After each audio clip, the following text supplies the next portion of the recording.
Hi hello friends, ಎಲ್ರಿಗೂ ನಮಸ್ಕಾರ. ಇವತ್ತು ಹೋಟೆಲ್ ಹಾಗೂ ರೆಸ್ಟೋರೆಂಟ್ ಸ್ಟೈಲ್ನಲ್ಲಿ ತಂದೂರಿ ಚಿಕನ್ ಹೇಗೆ ಮಾಡೋದು ನೋಡೋಣ.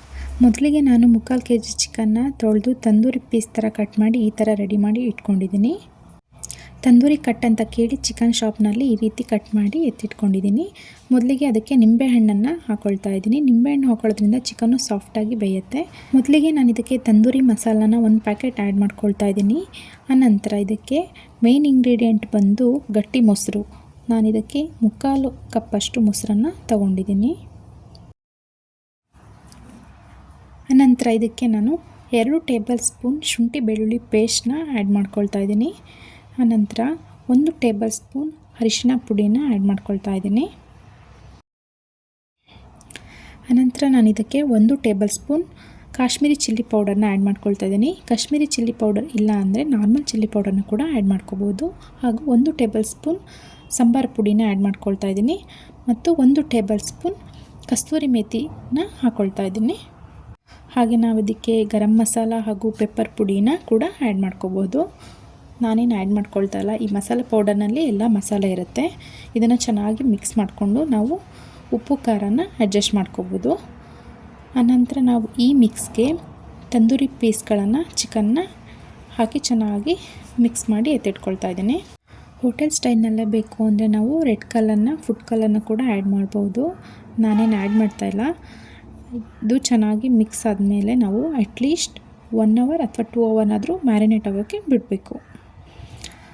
2 hours ಆದಮೇಲೆ ಅದು ಚೆನ್ನಾಗಿ ಮ್ಯಾರಿನೇಟಾಗಿ ಉಪ್ಪು ಖಾರ ಹಿಡ್ದಿರುತ್ತೆ. ಆನಂತರ ಒಂದು ಪ್ಯಾನ್ಗೆ ಬಟರ್ ಅಥವಾ ಎಣ್ಣೆನ 1-2 ಟೇಬಲ್ ಸ್ಪೂನ್ ಹಾಕ್ಕೊಂಡು ಅದು ಚೆನ್ನಾಗಿ ಬಿಸಿಯಾದ ನಂತರ ಮ್ಯಾರಿನೇಟ್ ಆಗಿರೋ ಚಿಕನ್ನ ಹಾಕಿ ನಾವು ಬೇಯಿಸ್ಕೋಬೇಕು.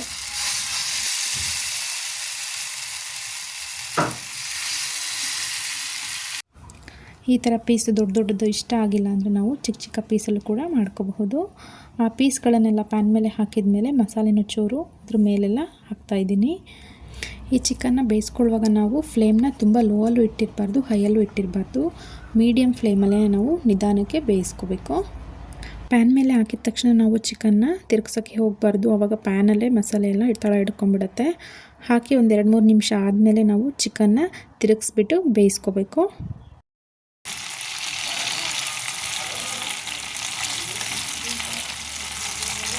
ಅದೇ ರೀತಿ ನಾವು ಚಿಕನ್ ಬೇಯೋ ತನಕನೂ 1-2 ನಿಮಿಷ ಬಿಟ್ಟು ಸುತ್ತ ತಿರುಗಿಸಿ ಬೇಯಿಸ್ಕೊಂಡು ಎಲ್ಲ ಸೈಡಲ್ಲೂ ಚೆನ್ನಾಗಿ ಬೇಯೋ ಥರ ನೋಡ್ಕೋಬೇಕು. ಈ ಥರ ನಾವು ಗ್ರಿಲ್ ಪ್ಯಾನ್ ಇದ್ದರೆ ಕೂಡ ಗ್ರಿಲ್ ಪ್ಯಾನಲ್ಲಿ ಚೆನ್ನಾಗಿ ಬೇಯಿಸ್ಕೋಬಹುದು. ಅದು ಇನ್ನೂ ಟೇಸ್ಟ್ ಚೆನ್ನಾಗಿ ಬರುತ್ತೆ ಹಾಗೂ ರೆಸ್ಟೋರೆಂಟ್ ಸ್ಟೈಲ್ ಥರನೇ ಶೇಪ್ ಬರುತ್ತೆ.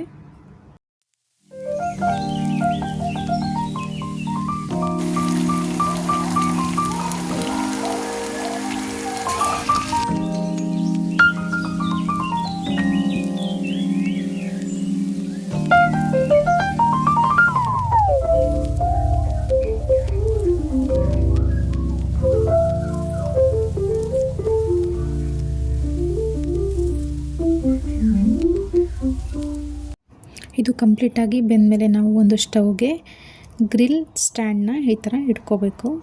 ಆನಂತರ ಬೆಂದಿರ್ತಕ್ಕಂಥ ಚಿಕನ್ ಪೀಸ್ಗಳನ್ನು ಈ ಗ್ರಿಲ್ ಮೇಲೆ ಇಟ್ಟು 1 ನಿಮಿಷ ಸಾಕು, ಚೆನ್ನಾಗಿ ಅದನ್ನು ಗ್ರಿಲ್ ಮಾಡಿದರೆ ಸಾಕು. ಅದು ಈ ಥರ ಹೋಟೆಲ್ ಸ್ಟೈಲ್ನಲ್ಲೇ ನಮಗೆ ಫೀಲ್ ಕೊಡುತ್ತೆ. ಈ ಥರ ಸ್ಟ್ಯಾಂಡ್ ನಮಗೆ ಎಲ್ಲ ಕಡೆಯೂ ಶಾಪಲ್ಲಿ, ಡಿಮಾರ್ಟ್ಗಳಲ್ಲಿ ಹಾಗೂ ಆನ್ಲೈನ್ ಎಲ್ಲ ಕಡೆಯೂ ಅವೈಲೇಬಲ್ ಇರುತ್ತೆ. ತುಂಬ ಕಮ್ಮಿ ರೇಟಿಗೆ ಸಿಗುತ್ತೆ. ಇದೊಂದು ಪರ್ಚೇಸ್ ಮಾಡಿಕೊಂಡು ನಮಗೆ ಚಪಾತಿ ಪುಲ್ಕ ಮಾಡೋಕ್ಕೋಗಿರ್ಬೋದು, ರೊಟ್ಟಿಗಾಗಿರ್ಬೋದು, ಎಲ್ಲದಕ್ಕೂ ಯೂಸ್ ಆಗುತ್ತೆ.